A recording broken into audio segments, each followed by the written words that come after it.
we have started the classification of fungus and we have completed the Phycomycete, right? Now let us discuss the next, that is the Ascomycete. ये भी हमने last lecture में start किया था. Ascomycete.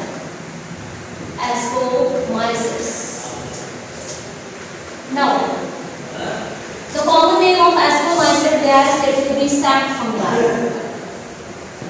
Sac fungi. Okay. Now let us see habitat. Okay. अभी habitat यहाँ पे जो है मोड ऑफ न्यूट्रिशन से आप उसका हैबिटेट गेस कर सकते हैं बेटा. Okay. Most of the fungus कैसे हैं? सैप्रोफाइटिक. इसका मतलब they grow on a dead and decaying organic matter. Some are the parasitic. Okay, यहाँ पे भी वही आपको देखने को मिलेगा. Some are the parasitic, some are the saprophytic. Okay, तो यहाँ पे हम देखेंगे सैप्रोफाइटिक है and grow on a dead and decaying organic matter. Okay, उसके बाद पैरासाइटिक कहेंगे. पैरासाइटिक है, दे आर पैरासाइटिक. ओके, और एक यहाँ पे दे आर आल्सो कोप्रोफिलस. ये थोड़ा सा अलग सा हैबिटेट आपको इस एस्कोमाइसेट में आपको देखना है बेटा. इसको फोकस करना है. कोप्रोफिलस मींस ग्रो ऑन अ डंग के ऊपर ग्रो होते हैं. डंग का मतलब एनिमल एक्सक्रीटा. ओके, उसको हम डंग कहेंगे. सो जो मराठी में शेण जे आहे, शेणामध्ये वगैरे हे ग्रो होऊ शकतात. That is coprophilous nature of the और हैबिटेट एरिया. उसके बाद यहाँ पे स्ट्रक्चर अगर देखा गया, ओके, या बॉडी ऑर्गेनाइजेशन अगर यहाँ पे बॉडी अगर देखी गई तो दे में भी most of the members are कैसे हैं बेटा? स्ट्रक्चर के बारे में बोल रही हूँ मैं. ओके, मोस्ट मेंबर्स कैसे हैं? मोस्ट आर मल्टीसेलुलर है. Okay, most are multicellular while some are. Okay, example लिख रही हूँ मैं यहाँ पे. मोस्ट जो मल्टीसेलुलर है, पेनिसिलियम, एस्परजिलस. ओके, ये एग्जांपल है मल्टीसेलुलर एस्कोमाइसेट का. बट सम आर यहाँ पे मोस्ट और यूजुअली कहेंगे हम. यूजुअली कैसे हैं या जनरली हम कह सकते हैं यूजुअली मल्टीसेलुलर है. एक्सेप्ट यहाँ पे एक्सेप्शन लिख रहे हैं मैं. दैट इज द ईस्ट एक ऐसा है फंगस जो यूनिसेलुलर है. ओके, यहाँ पे मैं लिख रही हूँ यूजुअली यूनिसेलुलर है बट यूजुअली मल्टीसेलुलर है but there is a unicellular ascomycetes are also unicellular भी है. इसका एग्जांपल है बेटा ईस्ट को हम और एक इसका साइंटिफिक नाम है बेटा Saccharomyces Saccharomyces. Very important name. That is the east. Clear? East एक ऐसा फंगस है जो यूनिसेलुलर है. ईस्ट कौन से कैटेगरी में आता है या कौन से क्लास में आएगा? एस्कोमाइसेट्स में आता है. तो आपको अगर पूछा गया यूनिसेलुलर एस्कोमाइसेट का एग्जांपल क्या है तो वो क्या है? ईस्ट है. क्लियर? इसके बाद हम हाइफी देखेंगे. हाइफी कैसा है? हाइफी दे आर अगर यूनिसेलुलर है तो एक ही सेल रहेगा. इसका मतलब ईस्ट की बॉडी हाइफी से नहीं बनी है. There is no mycelia in the yeast. Okay, तो यहाँ पे जब भी मल्टीसेलुलर केस में हाइफी कैसा रहेगा? मल्टीसेलुलर एस्कोमाइसेट में बॉडी जो रहेगी वो माइसेलियम रहेगी और वहाँ पे माइसेलिया किससे बना होगा बेटा? ऐसा हाइफी जो कैसा है? सेप्टेट एंड ब्रांच रहेगा. माइसेलिया है तो कैसा रहेगा वो? Septate and branch. इसके बाद असेक्सुअल रिप्रोडक्शन या असेक्सुअल स्पोर्स बोल सकते हैं. यहाँ पे असेक्सुअल रिप्रोडक्शन कैसे होता है बेटा? Asexual reproduction is occur by forming the asexual spores. Okay, asexual spore है यहाँ पे बाय फॉर्मिंग असेक्सुअल स्पोर. कौन से असेक्सुअल स्पोर्स हैं? That is the conidia.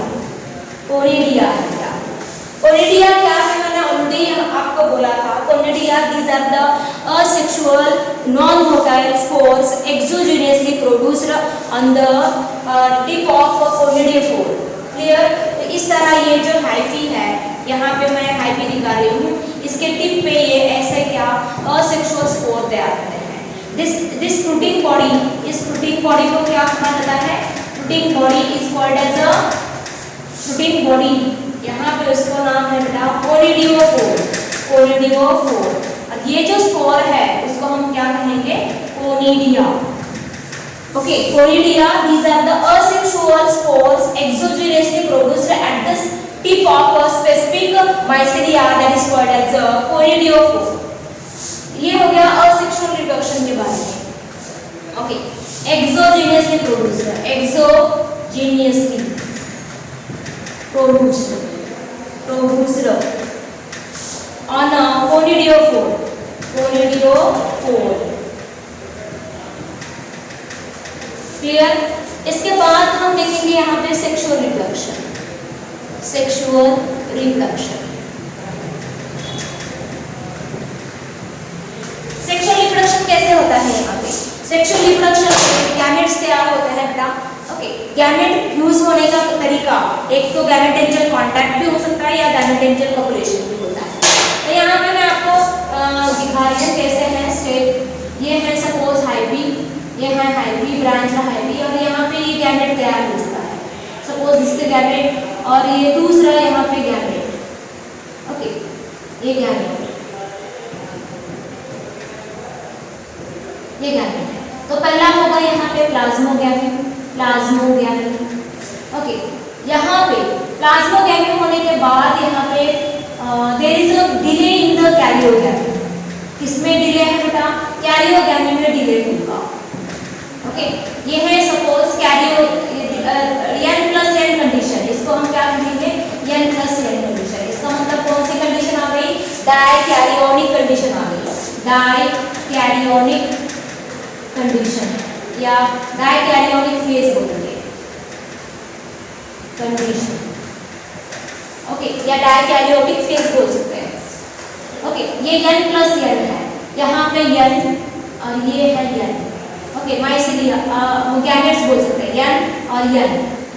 और यह प्लाज्मोगैमी का मतलब fusion of protoplasm of the two gamete, that is called as a plasmogamy. After that there is a dikaryotic condition. किसकी वजह से? Due to delay in, delay हो रहा है किसमें बेटा? कैरियोगैमी में। There is a dikaryotic condition. ये सेकंड स्टेप बनेगा, this is the first step. After that यहाँ पे क्या होगा बेटा? Karyogamy. There is a what? Karyogamy. After some time there is a karyogamy. और इस तरह यहाँ पे ये डिप्लॉयड ज़ाइगोट तैयार होगा बेटा, there is a zygote. Okay, अभी यहाँ पे जब डिप्लॉयड ज़ाइगोट तैयार होता है तो ऐसे यहाँ पे फ्रूटिंग बॉडी तैयार होती है। The hybrid become a specific differentiate होते हैं और ये फ्रूटिंग बॉडी तैयार होगी। This is called as a sac like structure, ascus, ascus. और बहुत सारे अगर है तो एस्काई कहेंगे, बहुत सारे। प्लूरल फॉर्म क्या आएगा इसका? ASCII, ASCII. ओके, और ये एस्काई, इसमें क्या तैयार होते हैं? ये ज़ाइगोट जो है वहाँ उसमें मियोसिस होता है, zygote undergoes meiosis, zygote undergoes meiosis. Okay, यहाँ पे ज़ाइगोट ये डीप कैरियोगैमी का रिजल्ट क्या है बेटा? डिप्लॉयड ज़ाइगोट तैयार होगा और ये फ्रूटिंग बॉडी तैयार होगी। This fruiting body is called as a ascocarp. इसको क्या कहा जाता है? एस्कोकार्प। ओके, एस्कोकार्प कहेंगे बेटा, एस्कोकार्प। ओके, और एस्कोकार्प में ये स्टार्ट है और ये है एस्कस, एक bag like structure, sac like structure. इस सैक में क्या होता है? इसमें ज़ाइगोट में मियोसिस होता है, ज़ाइगोट अंडरगोज मियोसिस। और मियोसिस होने के बाद यहाँ पे इस एस्कस में क्या तैयार होते हैं? स्पोर तैयार होंगे बेटा। ओके, एस्कस में क्या तैयार होंगे? स्पोर तैयार होते हैं। एक ज़ाइगोट में one zygote, diploid zygote undergoes meiosis. Meiosis, कितना मियोसिस? एक मियोसिस। और क्या तैयार होते हैं? 4 एस्कोस्पोर तैयार होते हैं, एस्कोस्पोर तैयार होते हैं। ओके, और वो 4 एस्कोस्पोर्स में, स्पोर बोला है मैंने, एस्कोस्पोर्स तैयार होते हैं। यहाँ पे जो तैयार हो रहा है बेटा उसमें क्या होते हैं 4 एस्कोस्पोर तैयार होते हैं। और उस एस्कोस्पोर्स में इमीडिएटली क्या होता है, सपोज मैं यहाँ पे दिखा रही हूँ, ये एस्कस है, this is the filament like structure, ये एस्कस है और यहाँ पे वो जाइगोट था, दिस इज द जाइगोट, इसमें मियोसिस हो रहा है। मियोसिस होने के बाद यहाँ पे जो स्ट्रक्चर तैयार हो रहा है बेटा, इसमें 4 स्पोर तैयार होते हैं, 4 spores. Okay, these are the what 4 ascospore।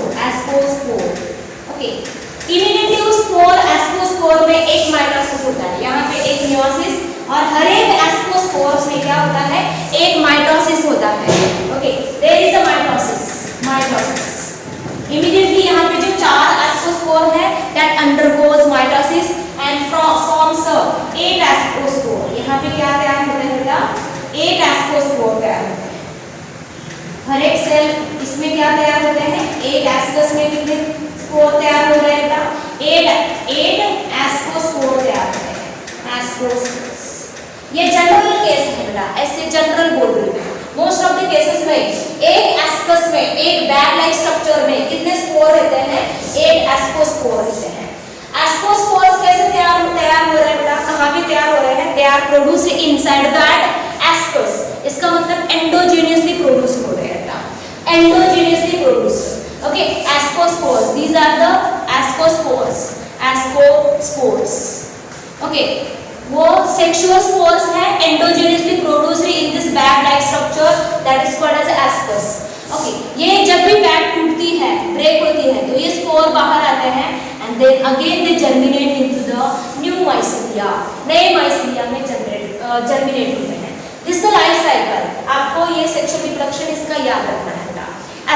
Ascospores में क्या याद रखोगे, plasmogamy is brought by the fusion of gametes. Gametes में फ्यूजन होता है, प्रोटोप्लाज्म का फ्यूजन होता है। After that there is a delay in the karyogamy, that's why there is a dikaryonic condition is occur.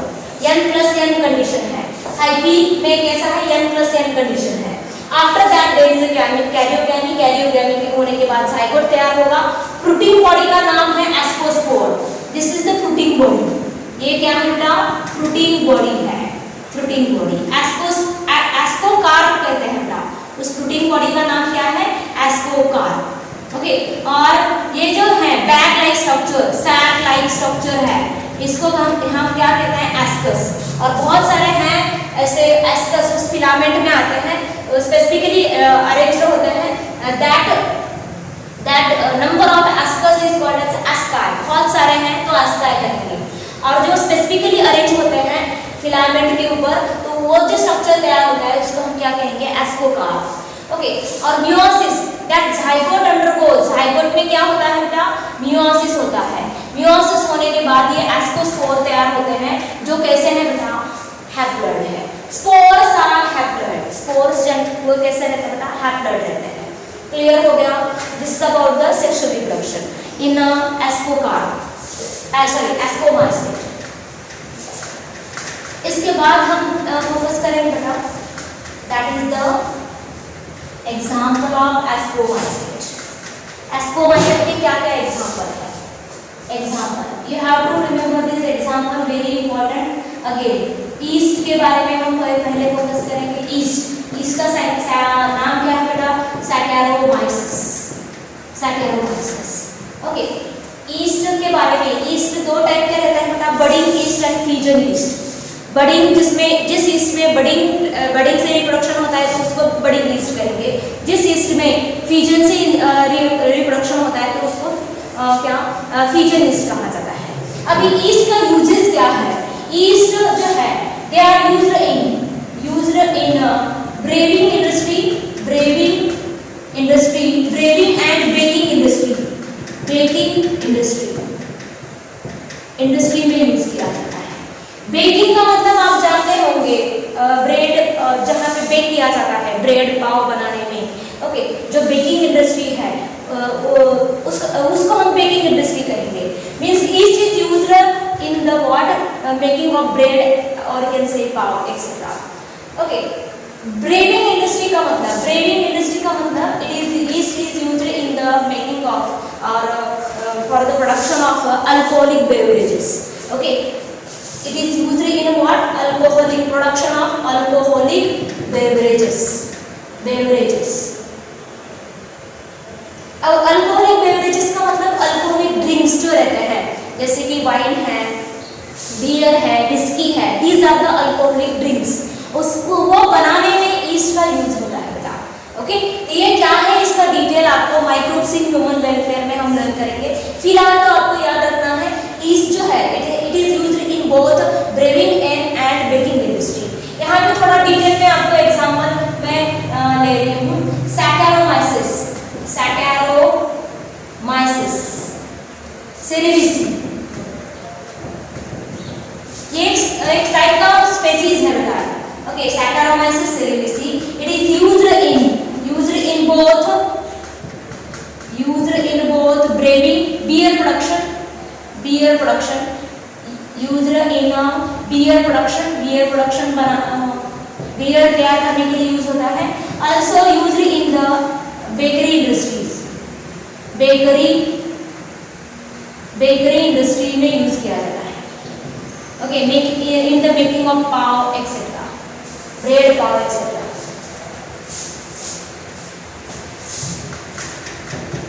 Industry, ये आपको नाम याद रखना है, सैकेरोमाइसिस सेरेविसी। ओके, और एक है सैकेरोमाइसिस इलिप्सोइडस।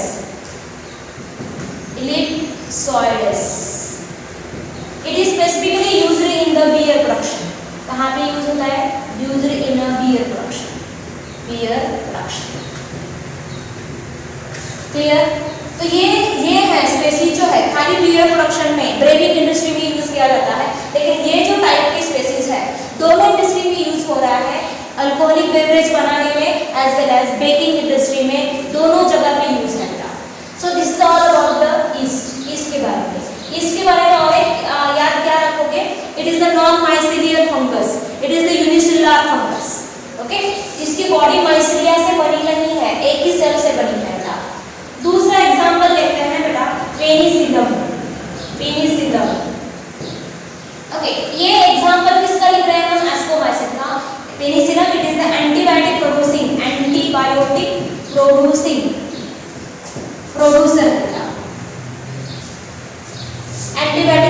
है। कौन सा एंटीबायोटिक तैयार होता है? दैट इज द पेनिसिलिन नाम का एंटीबायोटिक तैयार होता है। Okay, source, it is the source of penicillin, it is the source of penicillin। याद कैसे रहोगे? याद रखना है बेटा, Penicillium it is the name of organism, it is the name of fungus, while penicillin, okay, iron, it is the antibiotic, ये antibiotic का नाम है। ओके, एंटीबायोटिक का नाम है, ये आपको याद रखना है। It is the source, Penicillium, वहां से हम क्या तैयार करते हैं, उससे क्या ऑब्टेन कर सकते हैं बेटा? एंटीबायोटिक। क्लियर? तो दैट इज द व्हाट, कौन सा है वो एंटीबायोटिक? एग्जांपल उसमें आपको याद रखना है, that is the penicillin. Okay, penicillin के दो स्पीसीज आपको मेनली याद रखने हैं, पेनिसिलियम नोटाटम। ओके, यहाँ से this is the penicillin, this the Penicillium और दिस द एस्कोमाइसिन। ये ऐसा एस्कोमाइसिन है जहाँ से पहली बार एंटीबायोटिक आइसोलेट किया गया है। ओके, आइसोलेटेड पेनिसिलिन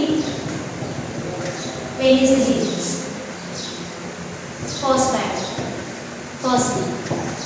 ओके, और दूसरा है पेनिसिलियम क्राइसोजेनम।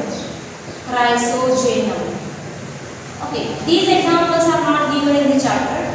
क्राइसोजेनम, ये जो है पेनिसिलियम का एक स्पीसीज, दोनों भी पेनिसिलियम के स्पीसीज है बेटा, बट नोटाटम वाली जो स्पीसीज है वो पहली बार ऐसा स्पीसीज जो जहां से पहली बार पेनिसिलिन आइसोलेट किया गया है। दूसरा Penicillium chrysogenum, it is the species of penicillin which is used for the commercial production of penicillin। Commercial production का मतलब लार्ज स्केल पे अगर पेनिसिलिन ऑब्टेन करना है तो कौन सा स्पीसीज हम यूज करते हैं बेटा? क्राइसोजेनम नाम का स्पीसीज यूज करते हैं बेटा। Okay, used for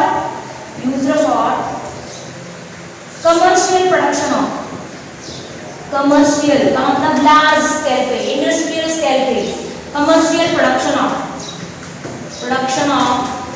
penicillin, okay, the scientist who firstly isolated the penicillin, antibiotic penicillin from the Penicillium notatum was the Alexander Fleming. Okay, ये क्या है, इसकी हिस्ट्री हम माइक्रोब्स में लर्न करेंगे। इस द पेनिसिलिन के बारे में, एंटीबायोटिक प्रोड्यूसर। इसके बाद नेक्स्ट मेंबर आता है एस्कोमाइसिस में। नेक्स्ट एग्जांपल आपको याद रखना है, that is the next member Aspergillus. इसके भी अलग अलग स्पेसीज है बेटा, एस्परजिलस नाइगर, एस्परजिलस ओराइज़ाई, अलग अलग है, बट यहाँ पे मैं एक फोकस कर रही हूँ जो नेक्स्ट हमारे microbes in human welfare chapter में आएगा। Okay, Aspergillus Niger, okay, it is used for the large scale production of one organic acid, that is the citric acid. Okay, कहाँ पे यूज होता है? Used in production of citric acid. Okay, ये याद रखना है कंपल्सरी। नेक्स्ट है बेटा, that is the claviceps. It is the parasitic one. ये पैरासाइटिक है बेटा, पैरासाइटिक है। इसमें कौन सा है? एस्कोमाइसिस। कौन सा? एस्कोमाइसिस में आपको कौन सा पैरासाइटिक है? क्लाविसेप, ये याद रखना है बेटा। उसके बाद नेक्स्ट है बेटा, next it causes parasitic and causes disease, that is the ergot of rye। ये जो है जैसा गेहूं रहता है बेटा, वीट जैसा एक प्लांट है, क्रॉप प्लांट है। ओके, वीट जैसा ही बोल रही हूँ मैं, लेकिन न्यूट्रिशनली ये थोड़ा सा वीट से कम है बेटा, उसको राय कहा जाता है। और उसके ऊपर एक जो डिसीज होता है उसको एरगॉट ऑफ राय बोलते हैं। ओके, तो उस डिसीज का पॉजिटिव एजेंट कौन है? Claviceps. Okay, claviceps it is the parasitic on that rye plant and it causes the disease, that is the ergot of rye. Next paper आता है बेटा, that is the अभी neurospora, और एक बहुत ही इम्पोर्टेंट मेंबर है एस्कोमाइसिस का, neurospora. It is the ascomyces. ये जो एस्कोमाइसिस है neurospora, it is extensively used in the genetic and research work. Okay, genetic और रिसर्च वर्क में ये बहुत ही ज़्यादा यूज किया गया है। अभी जेनेटिक रिसर्च वर्क का मतलब क्या? अगर म्यूटेशन कैसे होता है, फंगस में म्यूटेशन कैसा होता है, अगर फंगस में म्यूटेशन हुआ तो क्या चेंजेस होते हैं, ये सब अंडरस्टैंड करना है। तो साइंटिस्ट ने किसको यूज़ किया है एक्सपेरिमेंट करने के लिए? न्यूरोस्पोरा को यूज़ किया है। वैसे ही एनिमल में अगर देखा गया तो एक स्पेसिफिक टाइप का इंसेक्ट यूज़ किया गया है to understand the genetic mutation और genetic work. Okay, to understand the genetic research, genetic level पे क्या क्या चेंजेस हो सकते हैं या जीन कैसे हैं, कैसे काम करते हैं, वो अंडरस्टैंड करने के लिए बहुत सारा रिसर्च करना पड़ता है। और वो रिसर्च हम क्या, कोई रिसर्च करने के लिए कुछ तो हमें ऑर्गेनिज्म चाहिए। और यहाँ पे फंगस में किस टाइप, फंगस में कैसे क्रोमोसोम काम करते हैं, यानी जीन कैसे काम करते हैं, उनमें अगर म्यूटेशन हुआ तो क्या चेंजेस हो सकता है, ये सब अंडरस्टैंड करने के लिए कि कौन से फंगस को दिया गया है न्यूरोस्पोरा। वैसे ही मैं एनिमल में बोल रही हूँ, एनिमल में जो एनिमल ज़्यादा से जेनेटिक वर्क या रिसर्च वर्क में यूज़ किया गया है वो है बेटा Drosophila. It is one type of insect, fruit fly कहा जाता है। ओके, जैसे एनिमल में ड्रोसोफिला है, वैसे फंगस में कौन है बेटा? That is the Neurospora. इसलिए न्यूरोस्पोरा को हम कहते हैं ड्रोसोफिला ऑफ किंगडम फंगस या किंगडम प्लांटी भी कहा जाता है। Neurospora is extensively used in genetic and research work,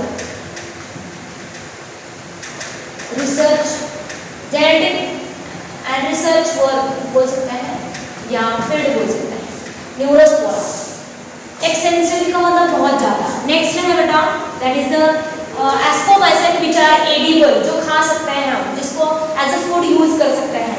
उसके नाम याद रखने हैं, that is the morels and truffles. Truffles, okay, morel and truffles. These are the edible ascomycet. ये कौन है बेटा? edible ascomycet है, डेलिकेशियस है, बहुत ही सॉफ्ट रहते हैं और उनका क्या एज अ फूड हम यूज करते हैं बेटा. Morels and ट्रूफ्लेक्स. ये आपको एग्जाम्पल याद रखना है. कितने एग्जाम्पल मैंने दिए हैं?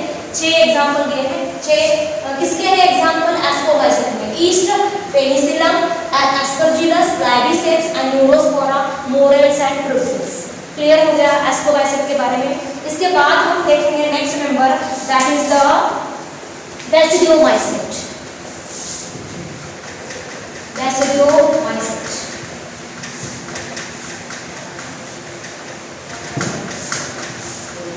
बेसिडियोमाइसेट को क्लब फंगस कहा जाता है. इसका कॉमन नेम क्या है बेटा? Club fungus. Okay. Third one, Basidiomyces. That is called as a club fungus. Club fungi कहा जाता है. So, what is the habitat? Habitat. Okay. They are again found in they are of course saprophytic हो सकते हैं, parasitic भी हो सकते हैं. They are found in आपको specific दिया है, moist soil में पाए जाते हैं. Okay. Tree stump दिया है, tree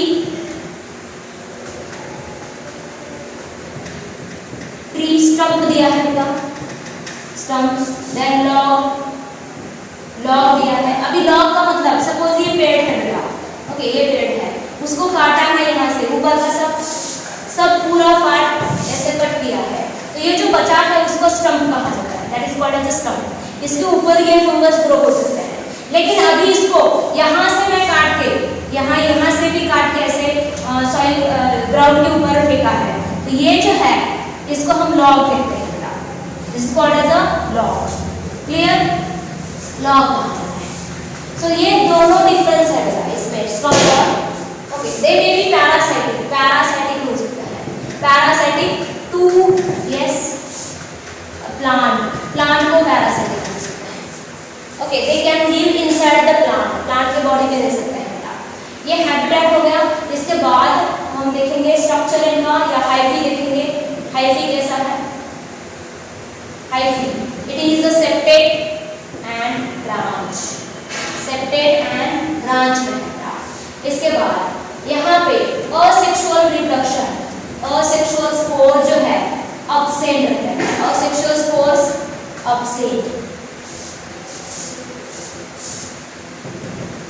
स्पोर तैयार नहीं होते यहाँ पे.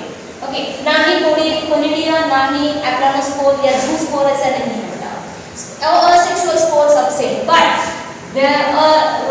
there is a usually कौन सा है? वेजिटेटिव रिप्रोडक्शन है बेटा. वेजिटेटिव रिप्रोडक्शन कैसे होता है? By fragmentation. कौन सा मेथड है यहाँ पे? फ्रैगमेंटेशन. माइसेलिया जो है पीसेस में कट होता है. Each piece grow into a new mycelia. Okay.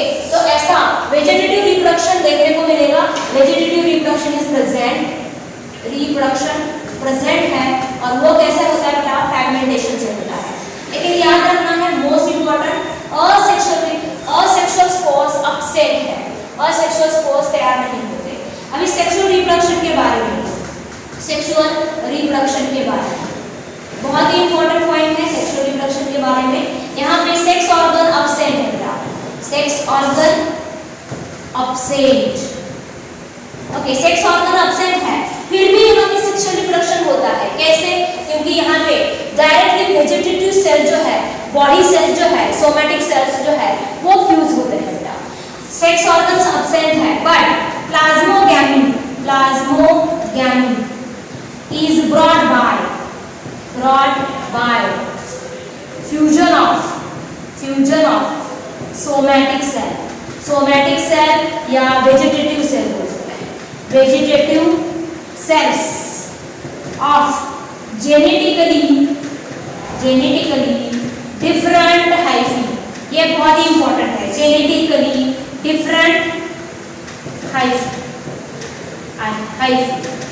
दो जेनेटिकली जीन अलग अलग है, ऐसे दो हाइफी क्या हो सकते हैं बेटा, फ्यूज होते हैं। यहाँ पे मैं साइकिल दिखा रही हूँ, जैसे आपको ये रिप्रोडक्शन में साइकिल देखने को मिलेगी। Okay, suppose this is the hyphae, ये एक हाइफी है haploid. Okay, this is the hyphae. दूसरा हाइफी ये है vegetative cell, these are the somatic cell, somatic cell. यहाँ पे मैं गैमेट नहीं बोल रही बेटा, ये डायरेक्टली फ्यूज होता है बेटा, दे आर फ्यूज। इसका मतलब इसको हम क्या कहेंगे, सोमैटोगैमी। ओके, सोमैटोगैमी ये टर्म ऑलरेडी मैंने बोली है। सोमैटोगैमी कब कहते हैं बेटा, whenever the protoplasm of two somatic cells are get fused, उस कंडीशन को हम क्या कहेंगे, somatogamy. Protoplasm of two somatic cell और vegetative cell, these are the genetically different, genetically different है, ये अलग है, इसमें जीन्स थोड़े से अलग होंगे, यहाँ पे जीन्स अलग होंगे, तो उनमें जेनेटिकली डिफरेंट क्या है ये आपको 12th में थोड़ा सा डिटेल में समझ में आएगा। ओके, जैसे जाइगोट कैसे बनता है बेटा, मेल गैमेट और फीमेल गैमेट फ्यूज होने के बाद जाइगोट बनता है। ओके, दो मेल गैमेट फ्यूज होने के बाद कभी भी जाइगोट नहीं बनता, या दो फीमेल गैमेट फ्यूज होने के बाद जाइगोट नहीं बनता। वैसे ही यहाँ पे मेल गैमेट, यहाँ पे ये सेल अलग है जेनेटिकली और ये सेल जेनेटिकली अलग है बेटा। ओके, तो उस ये सोमैटिक सेल फ्यूज हो रहे हैं, इसलिए हम उसको क्या कहते हैं, somatogamy. Okay, after that there is a dikaryonic condition. कैसी कंडीशन आती है, N+N कंडीशन आती है। ये ऑलरेडी मैंने बोला है, यहाँ पे N+N क्लासिफिकेशन करते वक्त बोला था बेटा। Okay, N+N। ओके, इसको हम क्या कहेंगे, डाइकैरियोनिक, कैरियोनिक कंडीशन और फेज कहेंगे। Dikaryophase N+N। हाइफी कैसा है बेटा, N+N। ऐसा क्यों हो गया, due to no immediate karyogamy और delay in the karyogamy, due to delay in इसमें हो रहा है डिले कैरियोगैमी। ओके, इसलिए ये सेकंड, ये फर्स्ट हम कहेंगे, इसको सेकंड कहेंगे। इसके बाद देयर इज अ कैरियोगैमी, इसके बाद क्या होगा, कैरियोगैमी होगा।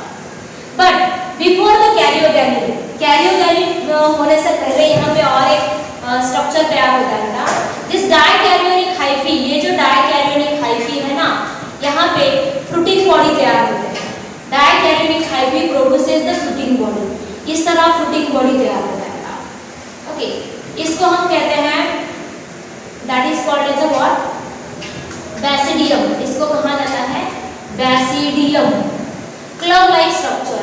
The dikaryonic hyphae, okay, the dichorionic hyphae produces club like structure that is called as a basidium। club का मतलब इस तरह club को हम इस तरह कहेंगे, narrow apex broad base, sorry, broad base and narrow apex, broad apex and narrow base, ये बेस है बेटा और ये एपेक्स है, ये टिप है। वो टिप कैसा है, ब्रॉड, और बेस कैसा है, नैरो। ऐसे स्ट्रक्चर को हम क्लब कहते हैं। What is that, this is called as a club. Okay, और ऐसे क्लब लाइक स्ट्रक्चर ये कौन तैयार करता है बेटा, डाइकैरियोनिक हाइफी तैयार करता है, और उस स्ट्रक्चर को हम क्या कहते हैं, बैसिडियम। ओके, और उस फ्रूटिंग बॉडी को कहते हैं बैसिडियोकार्ड। ओके, इस तरह ये डाइकैरियोनिक हाइफी N+N कंडीशन अभी भी है, और ये इस तरह का क्लब लाइक स्ट्रक्चर तैयार हो रहा है।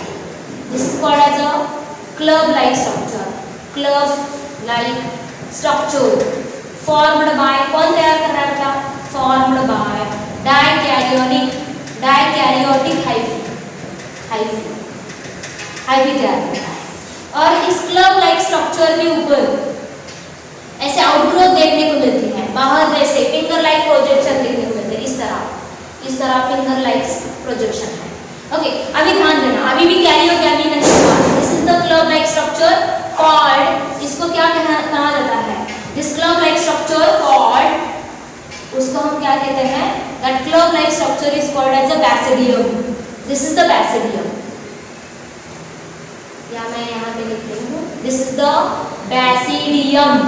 बैसिडियम। और बहुत सारे अगर हैं तो बैसिडिया कहा जाता है, बैसिडिया प्लूरल फॉर्म है, ओके, बैसिडिया। और ये इसके बाद अभी क्या होगा, कैरियोगैमी। कैरियो, ये जो दो न्यूक्लियस है ना, n वाले न्यूक्लियस, n+n, ओके, ये n, ये दूसरा n, तो वो माइग्रेट होते हैं और कहाँ पे जाते हैं, इस क्लब लाइक स्ट्रक्चर में, okay. There is a karyogamy, karyogamy, karyogamy in a basidium, basidium में होता है, बैसिडियम में कैरियोगैमी होता है और इस तरह बनेगा अभी स्ट्रक्चर। यहाँ पे इस स्ट्रक्चर में क्या तैयार होता है, जाइगोट तैयार होगा। This is the that diploid zygote, वो क्या क्या, ये दोनों फ्यूज हो गए ना, n और n, तो क्या बन गया बेटा, 2n, उस स्ट्रक्चर को हम जाइगोट कहा जाता है। दैट जाइगोट अंडरगोज, अभी ये फिंगर लाइक ऐसे स्ट्रक्चर आ चुके हैं। दैट जाइगोट अंडरगोज मियोसिस, यहाँ पे कौन सी स्टेज होगी, मियोसिस। और मियोसिस होने के बाद वो जो क्लब लाइक स्ट्रक्चर है, यहाँ पे जो आउटग्रोथ दिख रही है बेटा, इस आउटग्रोथ के ऊपर क्या तैयार होते हैं, suppose this is the outgrowth, क्या आउटग्रोथ है, इस तरह आउटग्रोथ है, और उस आउटग्रोथ के टिप के ऊपर यहाँ पे स्पोर तैयार होते हैं। कितने स्पोर तैयार होंगे, 4 स्पोर तैयार होंगे। दिस इज द स्पोर, ये है स्पोर। इनको कहाँ, इस स्पोर को क्या कहते हैं बेटा, these spores are, these spores, ये जो स्पोर्स है, okay, these spores are called as a basidiospores। इनको क्या कहा जाएगा, बैसिडियोस्पोर कहते हैं, बैसिडियोस्पोर्स। बैसिडियोस्पोर्स कैसे तैयार हो चुके हैं, किसी स्ट्रक्चर के अंदर तैयार हो रहे हैं क्या, नहीं, they are exogenously produced at the tip of, okay, at the tip of outgrowth of that basidium. जो आउटग्रोथ है बैसिडियम की, दिस इज द आउटग्रोथ, ये आउटग्रोथ है, बाहर की तरह प्रोजेक्ट, बाहर की तरफ, वैसे बाहर की तरफ आएगी ग्रोथ है, ओके, तो उसको हम आउटग्रोथ कहेंगे। और इसके टिप के ऊपर क्या तैयार होता है बेटा, ये स्पोर तैयार होते हैं, इनको हम कहते हैं बैसिडियोस्पोर्स कहेंगे। तो कितने स्पोर तैयार हो रहे हैं बेटा, 4 बैसिडियोस्पोर्स तैयार हो रहे हैं। कितने, 4 बैसिडियोस्पोर्स आर प्रोड्यूस्ड एक्सोजेनियसली। ये 4 basidiospores, 4 basidiospores produced exogenously at the outgrowth of what is that, basidium। Basidium कहाँ है, क्लियर। तो इस तरह ये, और ये फिर से ये स्पोर जब टूटते हैं, तो फिर से ये क्या यहाँ पे, दैट इज द जर्मिनेशन होके फिर से माइसीडिया तैयार होगा। तो ये है sexual reproduction, I mean occur in the what, basidium, तो सॉरी बैसिडियोमाइसीट। यहाँ पे क्या क्या याद रखोगे, सेक्सुअल रिप्रोडक्शन इन बैसिडियोमाइसीट में सेक्स ऑर्गन एब्सेंट है, ओके, प्लाज्मोगैमी होता है but by fusion of somatic cell, इसलिए इसको सोमैटोगैमी कहा जाता है। सोमैटोगैमी के बाद इमीडिएट वहां पे क्या नहीं होता, कैरियोगैमी नहीं होता, इसलिए यहाँ पे कौन सी कंडीशन आ गई, डाइकैरियोनिक कंडीशन आई। हाइपी कैसा दिख रहा है यहाँ पे, n+n, जो n+n वाला जो हाइपी है, dikaryonic hyphae, it produces club like structure. उस क्लब लाइक स्ट्रक्चर को क्या कहा जाता है, बैसिडियम कहा जाता है।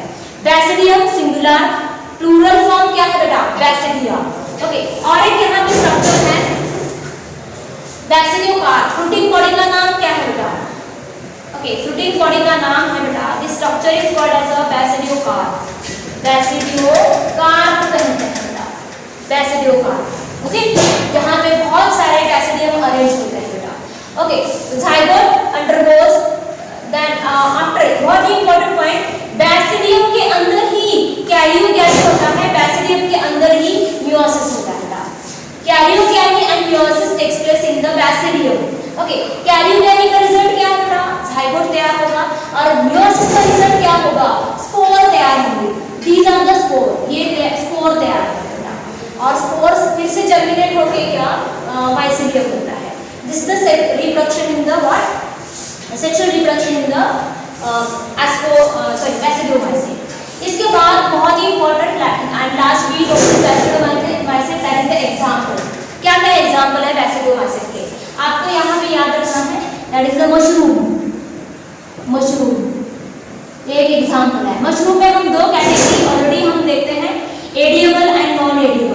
मशरूम में दो है, दैट इज द एडिबल जो खा सकते हैं, एडिबल, उसका एग्जांपल आपको याद रखना है, that is the agaricus, agaricus. इसकी डायग्राम आपको एनसीईआरटी में दिया है, जो अम्ब्रेला जैसा स्ट्रक्चर है ना वो एगेरिकस है, ओके। और नॉन एडिबल जो खा नहीं सकते, नॉन एडिबल, इसका एग्जांपल है टोडस्टूल, टोडस्टूल, ओके। टोडस्टूल हो या एगेरिकस हो, okay, edible agaricus, non edible toadstool, both are the members of, किसके मेंबर है बेटा, बैसिडियोमाइसिस के। दूसरा यहाँ पे, ओके, और एग्जांपल मशरूम तो हो गया, दूसरा और एक है यहाँ पे पैरासाइटिक फंगस में दो एग्जांपल याद रखना है। पैरासाइटिक, यूजुअली पैरासाइटिक फंगस जो रहते हैं वो पैथोजेनिक रहते हैं बेटा, and they causes the disease, okay. Parasitic में, पैरासाइटिक एंड पैथोजेनिक, पैथोजेनिक में याद रखना है दो example, that is the smut, smut, smut causing, smut causing fungus, that is the ustilago, यहाँ पे लिख रही मैं एक, इसके example ustilago, ustilago, it causes smut disease, कौन सा डिसीज कॉज करता है, स्मॉट डिसीज। स्मॉट डिसीज का मतलब ब्लैक और जैसे ब्लैक पाउडरी स्ट्रक्चर, पाउडरी जैसा इन्फेक्शन होता है बेटा प्लांट को, पुस्टिलैगो, स्मॉट डिसीज, स्मॉट डिसीज कॉज करता है, एंड दैट्स व्हाई पुस्टिलैगो को हम स्मॉट भी कहा जाता है, स्मॉट, स्मॉट डिसीज कॉज करता है बेटा, स्मॉट डिसीज, ओके। दूसरा मेंबर है यहाँ पे, दूसरा एग्जांपल इसमें पैरासाइटिक और पैथोजेनिक में, that is the puccinia, puccinia, it causes the rust, इसको हम रस्ट फंगस भी कहा जाता है, रस्ट, व्हीट रस्ट कॉज करता है, रस्ट फंगस भी कहते हैं बेटा, rust fungus, and this is called as smut fungus, smut fungus. क्योंकि ऐसे नाम क्यों दिया है, क्योंकि depending upon what type of disease they cause, okay, उसके ऊपर ये नाम दिया है। पुसिनिया को हम रस्ट फंगस कहते हैं, पुस्टिलैगो को हम स्मॉट फंगस कहते हैं। नेक्स्ट एग्जांपल, ओके, अभी यहाँ पे दूसरा है ब्रैकेट फंगाई, ब्रैकेट फंगाई, ये पेड़ के ऊपर आते हैं बेटा, ओके, जो बड़े बड़े पेड़ हैं उसके ऊपर ऐसे ब्रैकेट फंगस, मैं आपको डायग्राम दिखा रही हूँ कैसे है ब्रैकेट फंगाई। इस तरह सपोज ये पेड़ है तो इस तरह ये ऐसे फंगस ग्रो होते हैं, ओके, ब्रैकेट फंगाई कहते हैं, ब्रैक की तरह ग्रो होते हैं, ओके, ब्रैकेट फंगाई। नेक्स्ट है एडिबल, एडिबल फंगस, यहाँ पे मेंबर लिख रही हूँ मैं, that is the puffball, puffballs, puffballs, okay, ये एक टाइप का है फंगस, पफबॉल्स, पफबॉल्स, ओके। ये सब क्या करता, these are the what members of बैसिडियोमाइसिस। याद रहेगा एग्जांपल, मशरूम है, पुस्टिलैगो है, पुसिनिया है, मशरूम एडिबल भी है, नॉन एडिबल भी है, पुस्टिलैगो क्या है बेटा, पैरासाइटिक है, पैथोजेनिक है, पुसिनिया वही पैरासाइटिक और पैथोजेनिक है, bracket fungi and puffballs, these are the what, all these are the members of what basidiomycetes. Example आपको फोकस करना है बेटा। इसके बाद लास्ट वन रह गया, that is the deuteromycetes, we will continue in the next lecture.